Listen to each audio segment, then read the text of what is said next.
I'm going to start. We can just use this for whatever. But man, I've been good. Just working, getting the business started, moving from a 10 by 10 to a 20 by 20. Our events are growing. So I got a first 20 by second 20 by 20 event this week. So Can I drink this on the air? please, It's great please. juice though. It's grape juice. It's like Kool-Aid. You know what I'm saying? But yeah, man, everything is coming along. It's coming along slowly but surely. Challenges along the way as with everything, but definitely positive momentum. So nothing discouraging. How about you?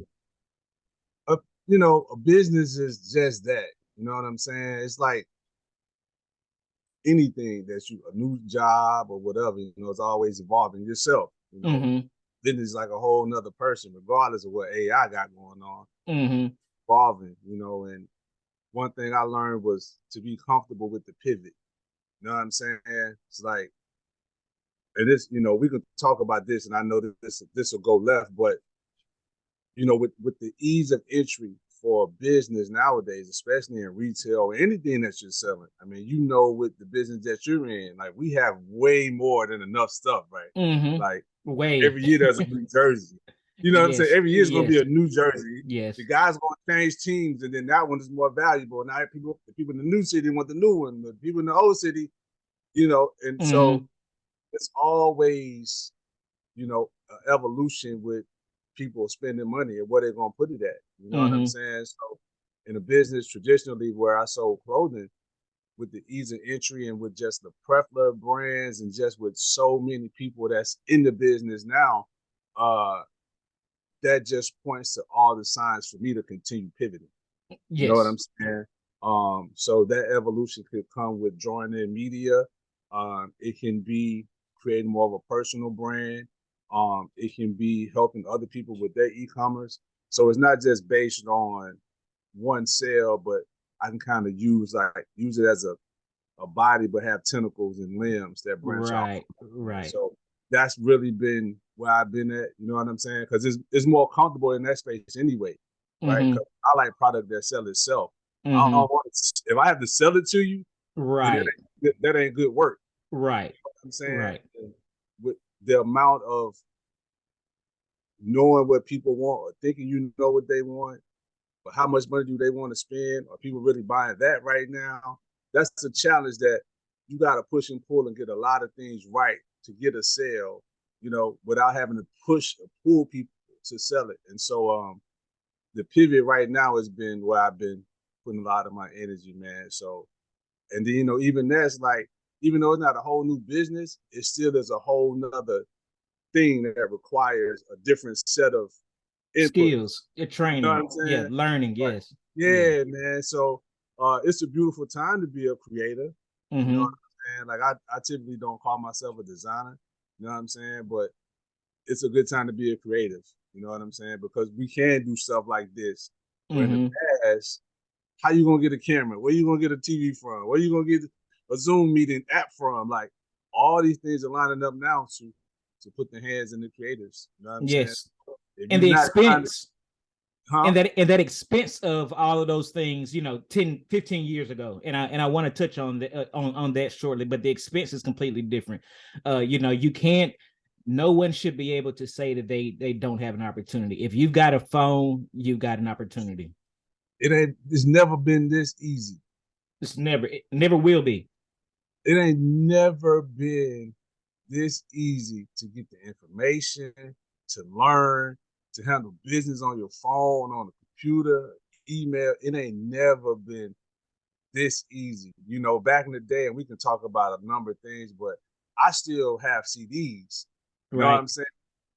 And sometimes when I go to the thrift stores, I go straight to the vinyl and CD section. You know what I'm Mm-hmm. saying?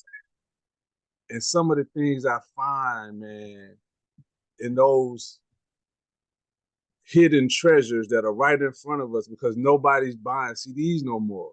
So nobody has a CD player at home. Like none of that stuff that we used to think was fire. You know what I'm saying? And I Right. think when I go in there and I just look at it and I find these albums, it just makes me realize like how fast things have changed and how nostalgia can kind of creep in, but yet just like, man, nobody really listening to music like that. We listen to our favorite song or XM and then streaming and it's the next song. But it made me respect artists even more and creatives.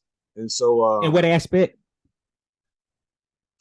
because I'm rediscovering albums that I listened to or maybe hadn't even listened to. Like that first D'Angelo album, I think it was Voodoo. Which I think it was Voodoo. I found it brand new, unopened, right? So I come home, I just put it in there and just let it ride. And I had to call one of my musician friends, like, why didn't you tell me that this album was this dope? Because I think when it came out, all I listened to was the Brown Sugar or whatever was on the radio. And maybe one or two other tracks. But having listened to that album from start to finish uninterrupted, I looked at D'Angelo and his creative process back then and even now totally differently. You know, like people don't listen to a whole Prince album start to finish. They might listen to Little Red Corvette, right? Listen to Marvin Gaye and listen to What's Getting On. But if you listen to this whole album, you like, I'm just blown away by the rediscovery of whole albums from how much of that is based off of your maturity? Because I know that there's been times, there's seasons, like I know that there's been times of music coming out and I didn't like it. Perfect example, 808 and Heartbreaks. I didn't like it the first time that I heard it. I went through a couple of things in my life. 808 and Heartbreaks, it almost melted in my CD player. So how much of that played a part into your maturity of that music actually making a connection to you?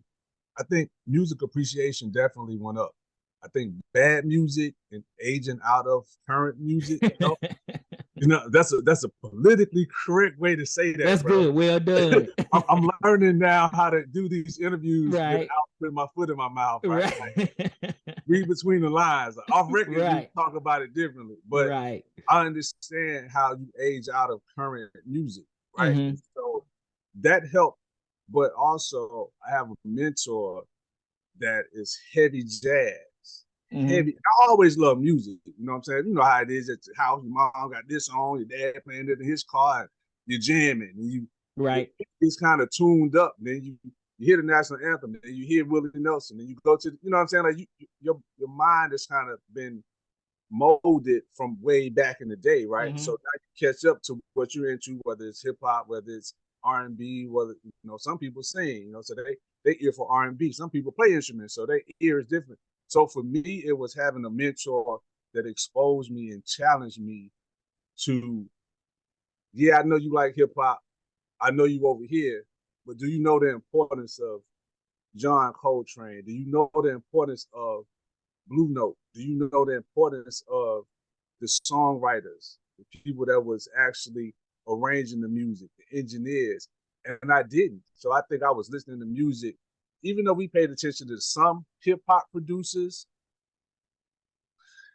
the Just Blazers and the Kanyes and some of these people, the Primos, the Jermaine Dupri's, like we listened to them and, Organized Noise, and it felt good to our spirit. But I think if you go back and look at the totality of music and listen for what instruments are being played and who wrote this and who did that, I think it broadened my appreciation for music in general.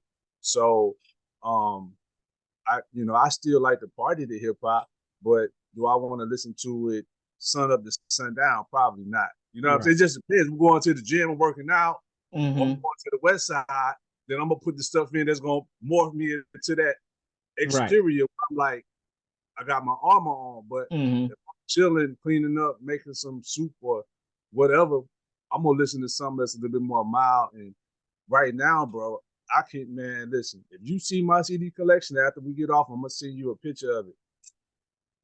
Bro, the only hip hop that make it into I got a CD rack. Now, who was the last time you see one of those? I filled it up from CDs from thrift store. Etta James, Ella Fitzgerald, Miles, Coltrane. I mean, any name that you can name. And I got the Luther's, the Marvin Gaye's. I got albums, Donna Summer. Like I'm listening to a whole bunch of stuff. So I think some of it aged me out, but having somebody to challenge me to hold up. I know you in the hip, but you missing a whole other. Yeah. I want to go back to that for a second, because I think that's extremely important. Will you go back to, you shared that you had a mentor, and I think it's always important for people to have someone that they can go to bounce things off of. What led you to understanding that you needed a mentor and building a relationship where you had a mentor? Coming from where we come from, I think some people are born to be entrepreneurs. Mm-hmm. I guess I know you can grow into one, like things, start a business, whatever. But at a very young age, I think I just sought out people that were entrepreneurs. Mm-hmm. And I always like being around the older men, you know what I'm saying? Like you come up in your family, you know, your brother and them talking about something in the corner, you listening. This age, and they in high school, you know you probably shouldn't be hearing this, but you, and then they talk to you. So I knew very early that the game came from older people. You know what I'm saying? So I would just get around people and listen. And I think older people who have the game appreciate that because they know what they listen. So when they see somebody who knows how to listen, you probably be surprised at how much game they'll just openly give you.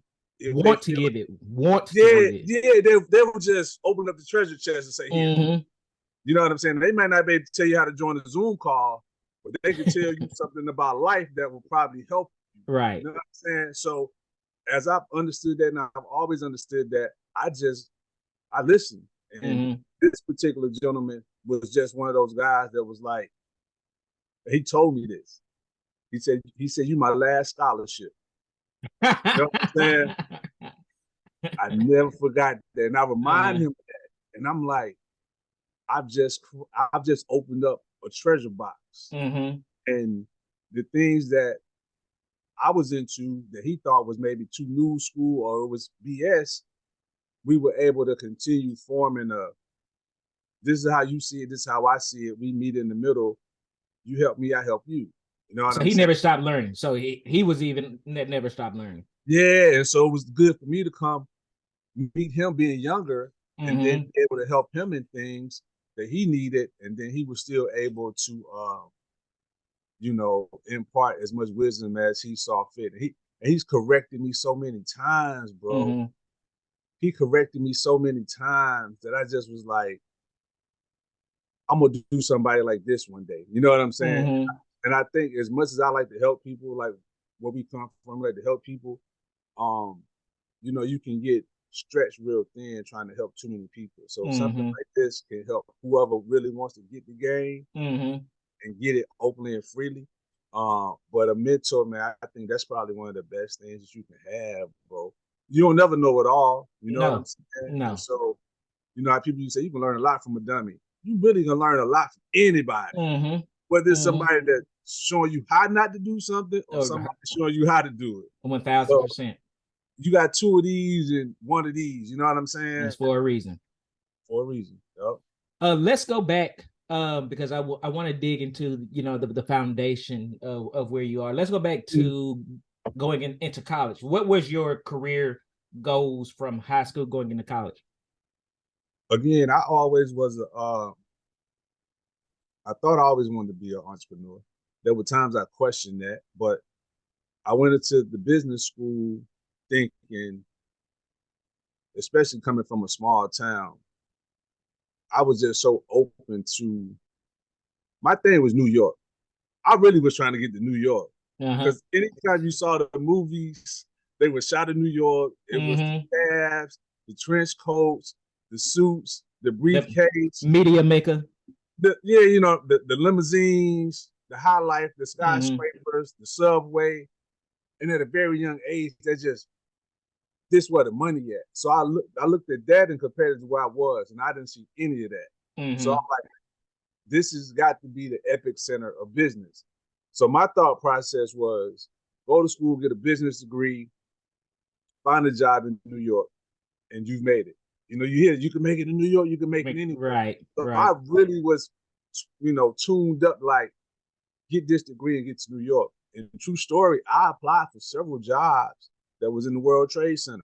You know what I'm saying? Because I was like, I'm going.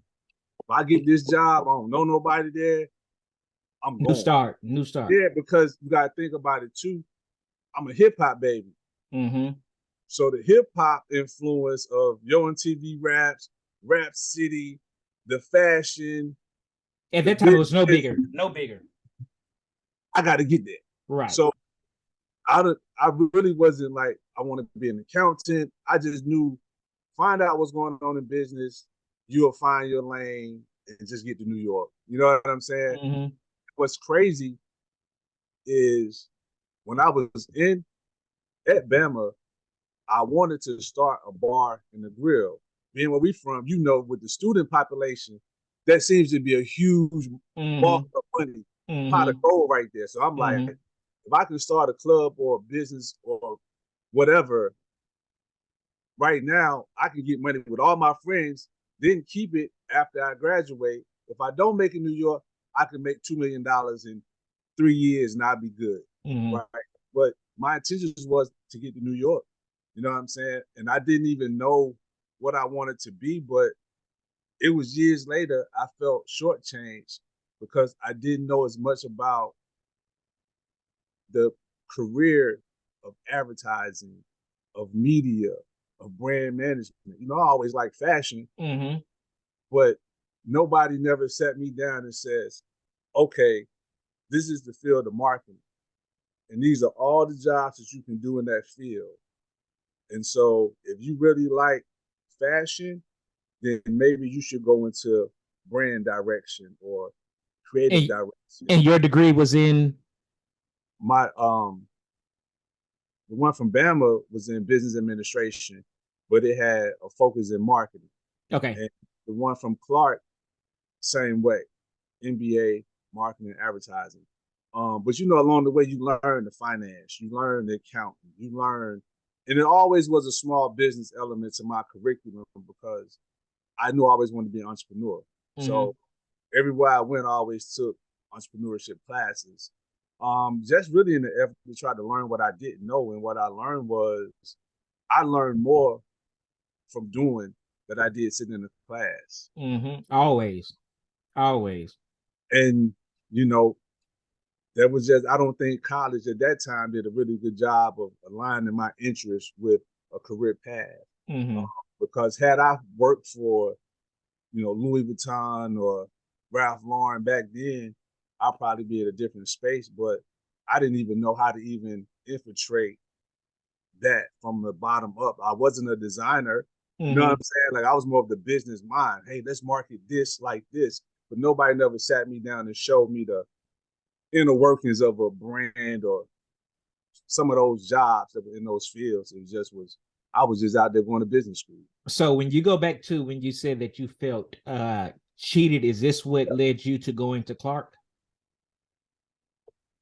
Well, there was a couple of things. When I graduated, and you know, when you get that bachelor's degree, there's a certain ceiling that you hit with how much money you gonna make, right? Like, you 23, 24, you just got a bachelor's, you don't know much. Back then, here's hopefully 35,000. We thought that was good money. It was, right?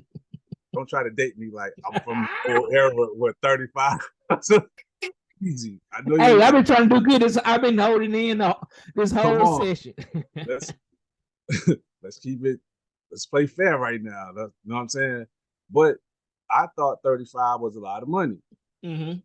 So at that point, it really was just like, if I can find a job for 35, whatever it is, I'm gonna take it. Well, you really don't have to go to school to become a manager at Foot Locker. Right. So I'm like, hold up now. You know what I'm saying? Like, I came to school to get a job so I could play at a bigger playground. I didn't come here to go manage something at the mall. You know what I'm saying? So I think, I mean, what was your question? Why was going with that? Oh, we were going to, what made you make the decision of going to Clark? Okay, so after the $35,000 glass ceiling, working for a manager that doesn't know half the stuff you know, and you got a bachelor's degree. He doesn't. I'm like, how I get more money? But this ain't gonna work. So I started looking for jobs, titles that pay more. That time, it was still sold to us that you needed a bachelor's and like 7 years of work experience, then an MBA, and then you can make 6 figures. That's the path that I took. I said, I've been doing X, Y, and Z, working different jobs. And it was a good thing because I worked so many different jobs. You know what I'm saying? Like I worked in higher education. I worked in city planning. So I just was able to say, nah, that's cool, but that ain't really enough for me. Go over here. That's cool, but that really ain't enough for me. And so that's what led me going back, because I'm like, maybe I can, now knowing more and knowing more about exactly what I would like to do as a full-time working professional, now I can go back and identify those things and chart my path directly into that position. And I think just, and talking about the relevancy of college is a whole nother thing, but that's what led me to Clark. I really was just trying to get to 6 figures. And at the time, it was still, you know, get a bachelor's, 7 years of work experience, an MBA, and then here's your $100,000 job. So that was part of it. But I also knew that if I didn't have an MBA, that there were certain conversations and certain jobs that I probably wouldn't even be considered for. Or at least let me just put the MBA in my tool shed. So you can't say I don't have that. You know what I'm saying? So that was how I got there. Okay. And from Clark, when did you finally, and first was Joe Do, 2 questions, was Joe Do's your first business, and when did you finally decide to make the step into entrepreneurship with your own business? No, my first, well, I think, you know, coming up, you had side hustles, you know, when you back then. So my first business, I would say unofficially, was selling popsicles in the summer in the hood. You know what I'm saying? Like, that's when I kind of learned wholesale. Like, I can buy this box of popsicles for $3. It comes with 50 in a case, and I can sell them all for 25 cents and make this amount of money. And learning that at an early age, and like, oh, this is my money, I can do what I want with it. Like, I don't have to ask y'all to buy me bubble gum anymore, or I can buy my own sneakers or video game. That was sort of like the first step to, oh, I like this entrepreneurship. Joe Do's was, I think that was, man, that's a whole nother story. But the short of it is, coming from hip hop and coming from, and a lot of people probably laugh when I say I came from a fashionable city. They're like, what do you mean? Like, you from Tuscaloosa, Alabama. How fashionable could it have been? Without really knowing the history of what I saw, right? Like, I saw everything from pink polos way before Kanye to some people followed the biking shorts.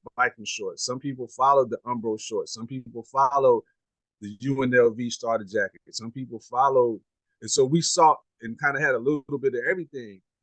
And so, but when I saw hip hop, I didn't see the reflection of a Southerner spin on fashion. All I saw was Timberland boots and the puffer coats and the hoodies, and I'm like, it don't even snow down here. Like, wear that stuff, but it's not relevant to our temperature. You know what I'm saying? Like, Right. And so my challenge was, yeah, we got Rockaway, yeah, we got Sean John, yeah, hip hop has some brands, but what brand is truly telling the aesthetic from a Southerner standpoint? Like, we hip hop too. You know what I mean? And so that was the beginning of it, sort of like. So around about when I came up with the name, that was about 98, 99. And that's a whole nother story with the name and all that. But that was about 98, 99. And that's when I'm coming out of college too. So it's like, how do I even find a manufacturer? How do I get this name trademarked? How do I get my stuff to people? See, now it's easy. You just put your name on a t-shirt, put a website up, Shopify, whatever, and I'm open for business. Mm-hmm. It, you know, late 90s, it wasn't like that. Google, you didn't have Google to rely on at that time. It wasn't no Alibaba, wasn't eBay, no manufacturers. It was none not of that. eBay. I'm sorry, Amazon.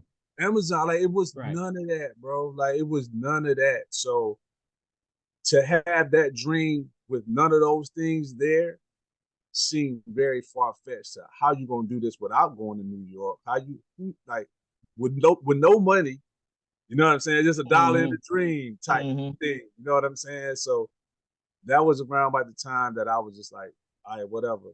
And then the other part about that was, right, because I did the popsicles in the summer, my brother was in Korea in 1992. He was in the army. He was in Korea. But he knew I loved fashion and stuff like that. So I ended up getting a lot of stuff from him sent to me. Remember, like Frank Lucas did when he was like right coming over there. Yeah. That's how it was. I'm like, he'd go down to wherever, Tong to Chong or wherever they would go, and they would have everything because that's where they made it at. So he would tell me, yo, they got everything. Just send me some money, I send whatever. And that's what I did. So I remember it vividly. Send him some money, scraped up like maybe $200, send it to him. I come home from school one day, there's 2 big boxes. I don't know what they are sitting on the porch. You know, there wasn't porch pirates back then. You know right. I get in the house, I'm like by myself, get in the house, nobody's at home. Take the blade, cut the box open, and just start throwing jackets in the floor. Just like, oh my goodness. And I'm like, this is crazy. So this was baseball jerseys, this was starter jackets. It was just a beautiful thing. So fast forward, that kind of kept me locked in because I'm like, when I'm looking in the tags of stuff, it's all saying made in China. But how y'all getting this made in China? I got to get this plug. Coming off of my brother being in Korea, I knew if I could just get my stuff made, I felt I knew enough that I could put a brand together and make it happen. So like all this stuff was happening at 92, 93, forward, going to college, parents, where you gonna work at? When I'm working, because I'm working at Foot Locker and selling suits. And so all that retail stuff just started to run together. So here we are. That's awesome. What would you say coming into the game, other than, I guess, walking into a world of unknowns, I guess, what would you say was the biggest challenge for you coming into the game, especially at that time, because the game is so much different now? What would you say was the biggest obstacle for you? I think the first thing was is a couple of things. I don't think I can say one without mentioning the other. So I can't say it's the biggest. One, there's a couple. One was when I thought I had a name that could stand the test at the time, I didn't want to move too fast without registering the trademark. That was something that I was very afraid of somebody stealing my name, because we had come from a city where we saw brands become very big, and then the family no longer owned the name. Right. So not knowing the legal game was a big one. The second one was how to get the stuff made and then how to sell it. Right. Now, internet, e-commerce, you get something, you put it online, you sell it, people can buy it from wherever. Back then, you had to really concentrate or depend on the people that was around you. So you had to make something that somebody like yourself or one of my friends would be okay buying and then wearing it. So trying to decide what to sell, how to get it made, learning pricing models, and all of those things, because when you start with a screen printed t-shirt back in the day, I think a t-shirt might have been $7 or $8, but there still was no your own tag in that. Like a lot of that stuff has been scaled and streamlined now, but back then, none of that stuff that I wanted to be official, I had easy access to. So the product being made, how to make it look official, really trying almost being boxed in because you had to depend on your circle of people, and then the protection of it. That was probably two of the biggest, you know. They was kind of one of the same though. Right. Because going to a local screen printer and it's still having Haynes in the tag, that doesn't really look official. You know, you No. start with Right. that, but it's like people didn't even know how to change that. You know what I'm saying? Like now it's like everything comes official with the tag, the hang tags, and I didn't know where to get hang tags from. You know what I'm Right. saying? So Right. now it's just like trying to envision what it was like back then compared to now. It was just totally different. Like I remember sending people stuff like, if you like it, just send me the money back. Well, it Right. was no Cash App.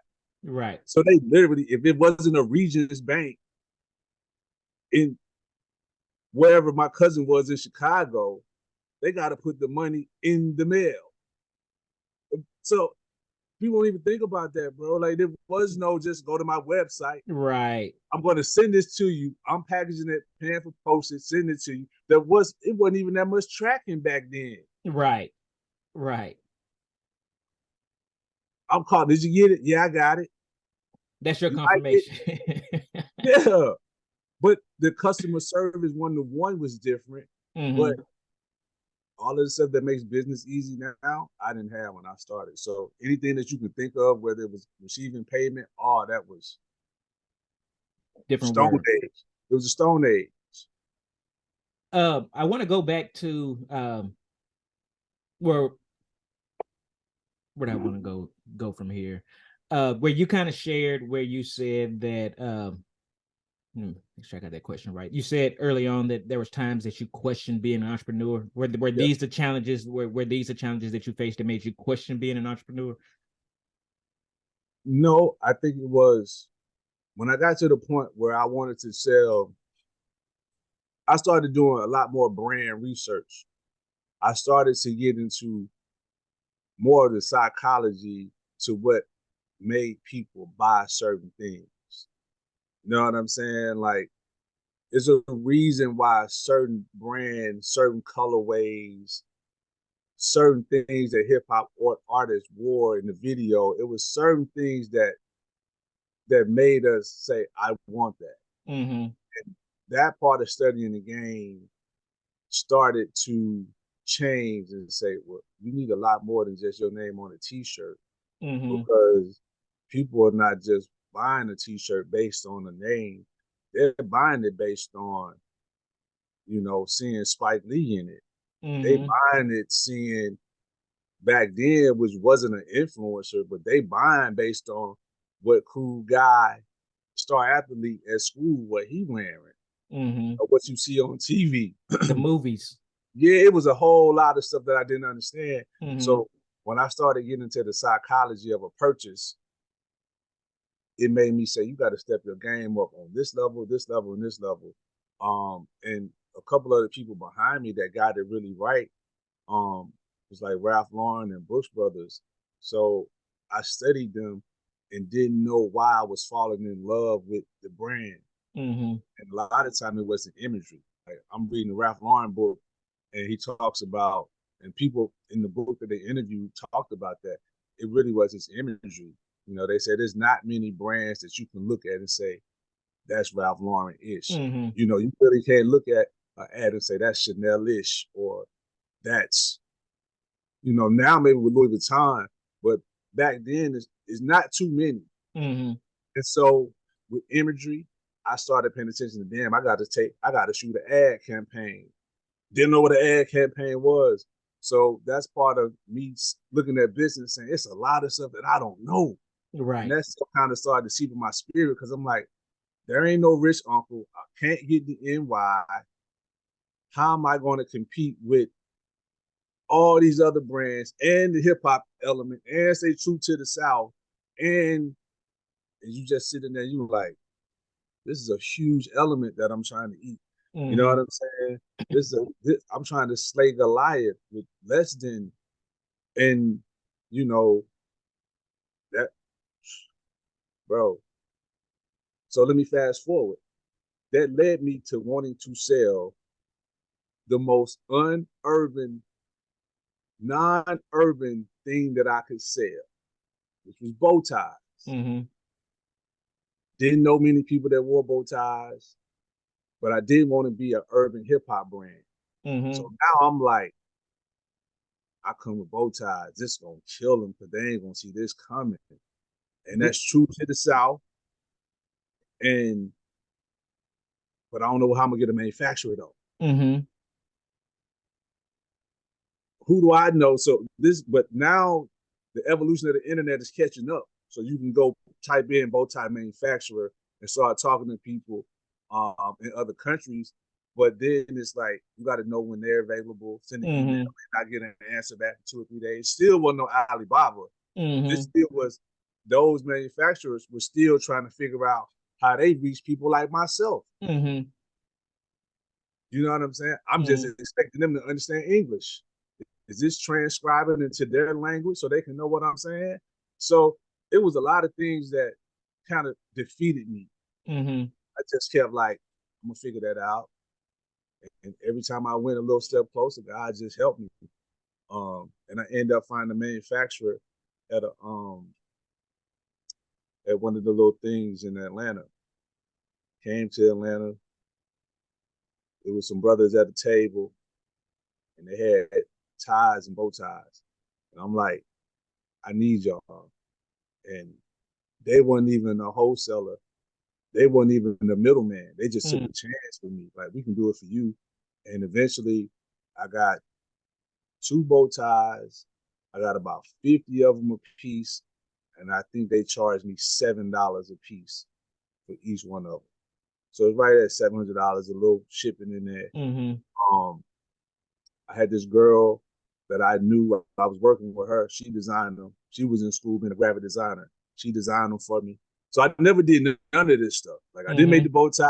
I designed it, but then Mm-hmm. she wouldn't get it for me, which is normal nowadays. Mm-hmm. Like, I need the logo, pilot fiber, the logo, 10 Right. different ones. Wasn't like that. You know what I Mm-hmm. mean? So fast forward, I sold the bow ties, got them in. They put the middleman tax on me. They really was $3. They charged me $7. Mm-hmm. That's another lump that I took. Like, you got to eventually get from up under these guys because you Mm-hmm. could have got quadruple what you just paid. Mm-hmm. So I eventually got the bow ties, and at that time, not a lot of people were wearing them. Not a lot of people even knew how to tie them. You know, all mine were free tied, and uh, that set off a whole nother hurdle because now it's like you selling bow ties, like nobody's wearing those. You tripping, but that was my vision. You Mm-hmm. know? So Um, I would take a you, lot of lumps. and you're going to, and I want anybody listening to this that in any business, I've said it in the previous ones that you got to start. I mean, the only way that you're going to gain that experience is starting. If you're waiting on the perfect business plan, I can assure you that you will not, you know, that you will never ever start. I want to go to something that I've asked, and I think it's important to, and I'd like for you to share of the importance of relationships in Ooh, business. I was just talking to somebody about this today, man. It's a great question and the timing of it because um, I work with different entrepreneurs. Like, Mm-hmm. what I've done for myself, I help them do, right? And I'm in the process of formalizing an agency because I've been doing it just like helping people. Like, you call Mm-hmm. me and say, hey, what you think? I'm gonna just do it. But to be able to help a business grow and see them take steps and get to a certain place, that's something that really you can tout and show that you have some acumen that you can help other people and get paid for it. That's one of those other tentacles. You know what I'm saying? Mm-hmm. But I was talking to one of my people today, and I was just telling him it's all about relationships because somebody told me a long time ago, people do business with people they know and they like. Mm-hmm. You know what I'm saying? And so, um, being likable, being approachable, being a person that can go into different environments and like people and make them like you, and not really have a ulterior motive. You know Right. what I'm saying? Right. 100%. And just being like a good listener. You know, sharing with people, being trustworthy. You can get a lot of places, a lot of doors open. Most of the jobs, I say 100% of the jobs that I had, I got because I knew people. Right. because again, I'm gonna date myself, but I'm back to the era where you had to fill out the application, take it there, leave, come back in a week, actually speak to the manager, get the interview, woo the hiring manager, then make good and learn and be likable to remain employed. So if I could have applied to 20,000 jobs with LinkedIn and got to the person and never had to go out for coffee, never had to, ask for a job, never had to sit down, interviewed over the phone. Like that's different from where I'm from. So I learned because I was in retail too. I learned customer service. I love relationships because every job I went to, people asked for me. Which I always work again. Jay, when you working again? So I had a direct relationship with people. So I know the importance of that. But someone who doesn't, relationships are everything.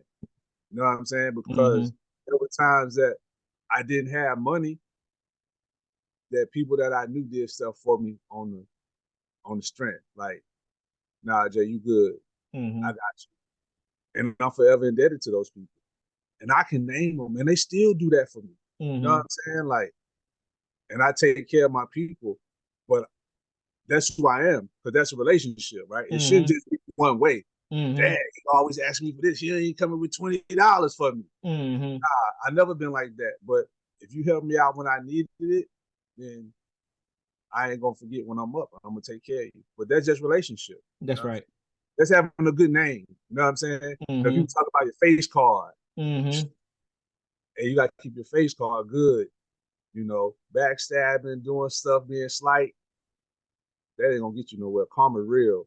You know it's very real. And I've always lived the life that I wanted, that people that knew me, that if you heard something about me, you knew whether it was true or not. I never wanted to be one of those people that be like, I can't believe Javon did it. No, the person that is person that you'll know if he did that thing or not. Yeah, like that should I'm not like, be. yeah, that don't sound like him. Yep.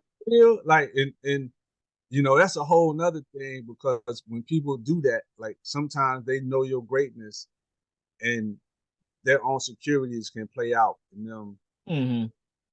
Yeah, he did that. Well, context. Did you do something to him first? Was it getting that? Like, right. Hold up now. Don't make it seem like you this perfect person and he just took the knife out and stuck it in your back. Like, was there? Give me some context. Well, then there's 3 sides to a story. That's right. Those relationships and having a good face card kind of alleviates that. There was a long time that I battled with that. Like, I just let people say whatever they wanted to say about me and then fight those battles. But now I'm like, especially with AI, you got to make sure you control the narrative of your book, start to finish. The table contents. If I ask you to write me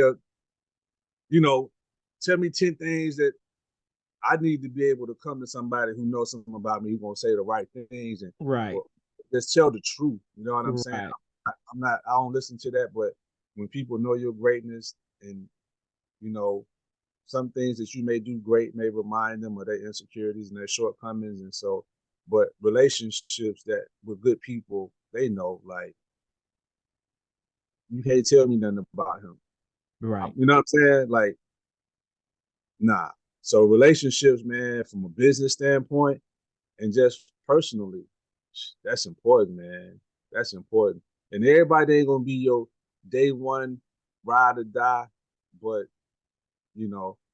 I got people that if they call me, I know they probably, went through all their other Rolodex before they got to me. So they get me, they really need me. And so I may be second, third tier homeboys for some people, but if it gets to the point where they call me, they know I'm still holding down. You know what I'm saying? So, and I hope that's how my name is too. Like, if I get to the point where I call you, like, I know Jay, he got some homies. If he get to the point where he got to ask me, he really need it. You know what I'm saying?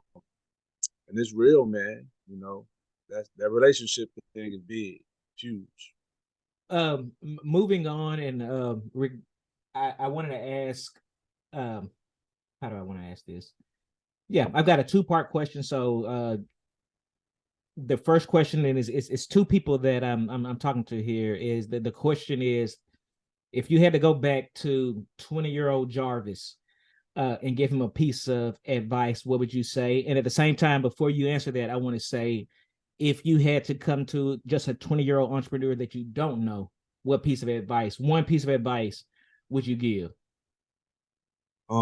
If I had to go back and tell 20-year-old Jay something, I would say don't don't second guess yourself. Don't question it. Don't try to convince people of your vision. Just do it. You know, because I really had everything that I needed to start that club or that restaurant or that bar and grill and didn't do it. You know what I'm saying? Um, that could have changed my life for the better, or worse. You just sometimes God keep you from things that could have destroyed you. You know what I'm Right. saying? Could have been the Often, World Trade Center, right? yeah, like because I mean, I probably would have been drinking every day. Mm-hmm. I gotta throw somebody out the club. I crack them across the head with a bottle. I'm in jail now. Lawsuit, right. You know what I'm saying? Like it's a lot of things. So I try not to live with regret, but just in terms of things that I probably would have moved on faster just to have the experience. I would have learned about so many things a lot earlier that would have helped me. You know what I'm saying? So I think when you come from a place where people may not understand your vision, or you may not come from a place where a lot of successful people are openly sharing what they do. Right? Like Mm-hmm. I have a son now, and he's crazy about animals, and I'm like, who do I know that works in the zoo business? You know what Mm-hmm. I'm saying? Like, who do Mm-hmm. I know? Do I have any friends that are veterinarians? Mm-hmm. Because he knows every animal in the world. Like, I'm like, and so those experiences that um, I probably could have gotten because I didn't have a lot of people around me saying or exposing me to things, it probably made me insecure about thinking outside of the box. You know what Mm-hmm. I'm saying? Where I would have just been like, it's normal to feel like you can accomplish great things when you're surrounded by people who have accomplished great things. Mm-hmm. You're around Mm-hmm. people that, like the chicken and the eagle, when you're surrounded, and no disrespect to nobody I came up with, it's just we lack a certain type of exposure being from a smaller place. Um, And let me just add to that. And when you said like no disrespect, and that goes for anything, right? I mean, because there are certain towns that you go to that you're going to find more professional athletes. And yeah, it is because of that guy 10 years ago that they learned that work ethic. You know, he yeah, came back, yeah. they learned how to invest. They saw what he was able to achieve, But it and they took, were much more driven. I mean, like yeah, that's across the board with anything. You got some people who got that one uncle who's a doctor in the family, and then you got yeah, all that's the what I'm nieces saying. yes, 100%. So And I so agree you see your 1,000%. uncle, and I saw people that my family had us around. I'm like, what does he do? But it wasn't the sharing of information. Like Right, people right. come around and say, "What do you want to be?" And you say, "Well, I want to be this," and you kind of say it, and you kind of shy away from it. But if you say, Mm-hmm. "I want to be an optometrist," but you don't Mm-hmm. have anybody that's an optometrist closely in your family, it's like this, like maybe like the pot of gold at the end of the rainbow. Is it really Mm-hmm. really feasible? And I Mm-hmm. that was something that I'm like, I look back and I'm like, that's why exposure is so big for me now. Like I'm still getting exposed to a lot of things, and I'm sure you are too. Right. Moving around and traveling, you just learn so much from exposure. Um, but what I would tell a 20-year-old entrepreneur, man, just find you some people that that you can't do it by yourself. Like you got to work smart, not hard. I told Mm-hmm. myself I got this slogan. I said I want to work less and get paid more. You know what Right. I'm saying? Right. Um, and I think we're in an era that we can do that, right?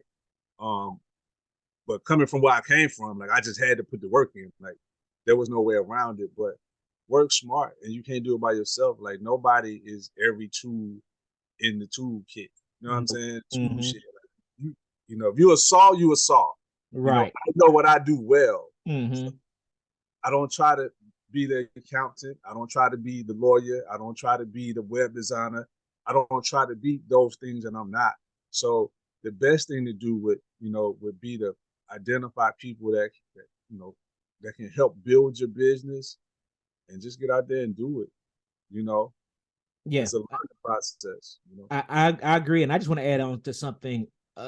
that you just shared about, building that circle is understanding that they don't have to be your day ones. I've shared that but before, and chances are 90% chance they're not going to be your day ones. To build a team, you don't have to be best friends. They don't have to be your club, your club homie. They don't have to be the person you vacation with. They could be somebody that has the same passion as you. So I think it's extremely important for people to understand. I think a lot of people that I talk to, a lot of them are so caught on trying to drag, like trying to drag their friends along. It's like it's only slowing you down from reaching your goal, your dream, your vision. I'm gonna share something that a mentor shared with me. He told me, he said, Jarvis, he said, you're at a fork in the road. I'm listening. Okay, I've heard that term before, the fork in the road.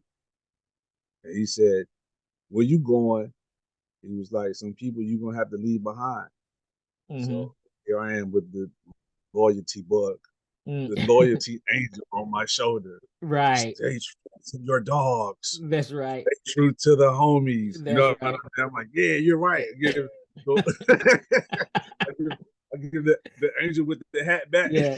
This guy's hating. This guy don't know. This guy don't know my day ones like that. This guy says, stay loyal to the homies. Yeah, you're right.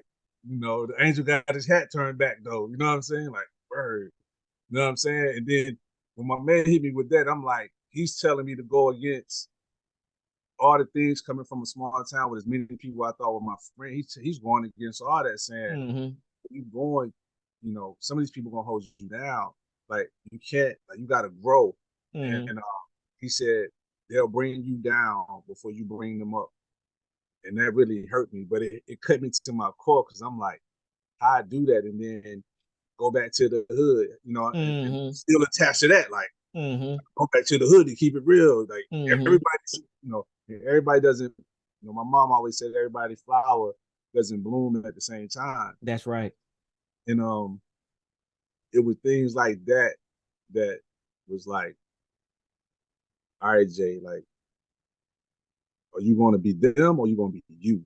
And that was the challenge for me, man. But I once I got to that point to where I started locking in and concentrating on me, my mentor shared some other things with me about finding peace, because you can have a lot of pressure when you coming up. This for anybody that's young, thinking you got to stay connected to people that you went to high school with, and that's okay. Ain't nothing wrong with that. I'm still connected with a lot of people, but you just grow in different directions. You know what I'm saying? And you have to have the space to be you and not feel anxiety about not coming to the event or not showing up at everything that everybody's going to be at. That as far as some people are going to go, but I think as you get older, you'll realize I need to go ahead and get serious about whatever I'm going to do. And I can't make every event. I can't be at every party. I can't talk to everybody as much as I used to. Life just kind of gets in the way, in a good way. Yes. That was big for me. That's that. I hope that helps somebody because I had a great time, my upbringing, but I think I stayed attached to some people too long and wasn't a good thing. Yeah. The feed people with a long-handed spoon is you don't have to excommunicate yourself. You just got to learn how to handle the relationship, in a better manner. They don't mean that, I don't, like, goes back to you. That don't mean I have to go to the club and everything, anymore. Just we still can talk, and we just may not do what we used to do. We were young men. Right. As you get older, some people turn the corner faster than others. So, like, nah, I want the same pork sandwich, the same bag of chips. I want to say Roll Tide every Saturday, and I don't need to go nowhere else. But then there are other people that want to be exposed and have a different trajectory, and not feeling guilty about following your path is something that you just got to get out of your own way and just go. Right. Yep. Well, Jarvis, man, I appreciate it. That can't be it. How much time we been on here? About an hour. Dang. Yeah, maybe just a little bit That's under it. there You now. ain't asked me my top 5 Yeah. MCs. You ain't asked me nothing about artificial intelligence. You must be saving that for part 2 then. Hey, I got a whole nother season. This just, this just I'm the first like, part of season one. We definitely got so much more, but I really wanted to pick your brain just on the branding and yeah, the entrepreneur aspect of developing a business, because I think that this particular season that I'm in, this first season of Black Swann Theory, is that's what it's really all about. Is I want to get into the DNA of people that I deem have been successful, and I wanted to share the successes and the challenges of getting of somewhere, because I feel like sometimes we look at people, you see somebody on Facebook, you see them being successful, and you just think that it's easy, and nothing's easy. Nothing worth having, is easy. And there's challenges and there's struggles and there's obstacles to overcome. And that's what I really want to address in this, this first season of Black Swann that's Theory. fire, man. It's a beautiful thing. Me and you talk all the time. You know what I'm saying? Like, and you know, you've moved around, and when you go somewhere on your journey, and I'd be like, that's my man right there. And then you go through something, you hit me, I'd be like, you out there now. You know what I'm saying? Just I'm here for you. You know what I'm saying? But do I whatever know you it. do. So anytime you take another step and do something different, man, it's like that's the whole part of this life. You know what I'm That's saying? right. That's right. The pivoting. It's the pivot, right? It's a beautiful thing, man. When I tell anybody, I said, you know, if I bought you your favorite food every day, like it probably wouldn't be your favorite after a while. You know what I'm saying? Like you gotta have some new spices, some new challenges, or you're gonna get old before your time. You know what I'm saying? And You know, I'm just getting to that stage, because I feel like there was a long time in my life, I guess, where I wasn't moving I know. as fast as I wanted. But I would look at like Jay-Z and like, they're still doing more. Like they're not content. And like I'm at a stage that I'm really not content. I've got a screen. I'm working. Yeah, I've got a screenplay. I can see That it. I'm 2 years. I'm 2 years down the line, because I got these things that I got to finish Yeah. first. So I don't want to lose the distraction. But there's just so much more, to life. And there's one thing that I've learned, and I got to make sure that that I want to address on here is everything is possible. Like everything is possible. There is not anything that I've ever put my mind to, or anything that I've ever seen anybody put their mind to, that they didn't either achieve that goal, or they pivoted, and they found a new goal that was something that they were more passionate about. And the thing about it is starting and almost blind courage, of trying to reach that goal. Yeah. I think is one way of saying it. And let me say this before we go. So you see, like right here and this one, like Mm-hmm. those are registered trademarks. I think I've shown them to you before, I don't know if that's all, but huh? that's big. Yeah, but I'm just saying the reason why I just want to throw that out there, because back when I was talking about one of the things that I was fearful of was people stealing my trademark or Mm-hmm. whatever, and to get those registered and trademark, and to understand what art circle meant versus trademark, or get in there and start understanding what copyrights meant, and to really have some ownership that I can say this is mine. Mm-hmm. It kind of made a lot of things make sense. You know what I'm saying? But it was just like one of the things that one of the biggest things that I said to me was protection of the name and the copyright, and to have Mm-hmm. that done, it's like it was like you were saying, it's like what's next though? Like Mm-hmm. done that, like, Mm-hmm. and that's big because I don't know Mm-hmm. too many people that own trademarks. See what Mm-hmm. I'm saying? Right. And so, that's what this is about. You know what I'm saying? Like you conquer one hurdle, man, you just jump over another one. You know what I'm saying? So, Right. I'm here for it, man. You know what I'm saying? I'm always just a call away. I appreciate you for being a customer of Joe Dudes. Like you Yes, sir. definitely were a big part of believing, wearing it around people, helping the brand be more seen in places that you travel to and people that you know. So, man, I appreciate you because we don't get the chance to say that either. You know what I mean? Like, you Right. don't talk to the customers like, give me your money, then go wear it. You know what I'm saying? Right. You don't see people saying thank you for a $20 t-shirt back in the day that that helped me. You know what I'm saying? It helped the boat or the train keep on moving, man. So I appreciate you, man. So I'm here for you, bro. You know what I'm saying? And I got one thing to add about that, and that's just for and like buying black business, you know, spending money with black businesses or people that you know, that's great. But I think one thing that people don't realize, and I realize now that I have my own black business, is it's a motivation, you know, thing for that black business, of seeing that someone believes in them, you know, like that's something that the money doesn't, you know, the money doesn't show, as well as of seeing that you've got somebody pushing, someone believing in something that you're doing. So when you're spending that money, it's just not about the dollar. It's so much more, man. It's so much more, man, because you know, representation matters. I was just talking, and me and you will go on, bro. So you're gonna have to wrap this up, right? So Right, you get the right. last, however you gonna wrap this up. Okay. Just you take the wheel on that. But I gotta say, representation matters, man. And It because does.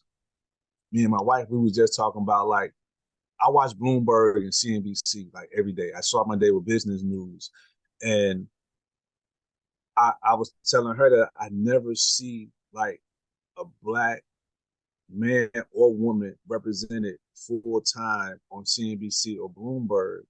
And I said, that can easily make you question if there are people out there that are smart enough to be on here. Mm-hmm. But you know that there are when you see the Earn Your Leisure guys. When you Mm-hmm. see some of these other people that talk about business, whether you know them or not, you know that there's somebody out there. And so to me, when somebody spins with you, it's sort of their way and our way of assuring representation so that we're just not say, hey, pick from this and that's all you got when you really want this. You know what I'm saying? So I look at the dollar that somebody spent with you is just assuring that we have some diversity in some of these That's places. right. That's You know right. what I'm saying? That's a beautiful thing because we know what it is when we're in diverse places. You know what I'm saying? Like you go out of the country and you see all different types of people and just traveling, having a good time and eating some of these foods or going to some of these cities and partaking in their culture. Like part of seeing different types of people is the spice of life. You know what I'm saying? So that money that somebody spends with you kind of gives you a seat at the table. You know, they put your ticket. They say, keep That's going. right. I believe in it. I don't sell me no half-baked cookies, but sometimes that's if you take a little advice, I think I like mine with pecans in it. All right, I'm gonna make you something like that, Jay, and then just that might end up being your best seller. You know what I'm saying? But that voice that somebody gives the entrepreneur by buying from them, you can't put a dollar value on that. You can't. It's way more than that dollar that they spent with you. You can't. you. Man, I appreciate you. We're gonna go ahead because, Right. like you said, we'll keep We going. go forever. Man, I love you. Love you Appreciate too, you. bro. Thank you for the time. Black Swann Theory. We out.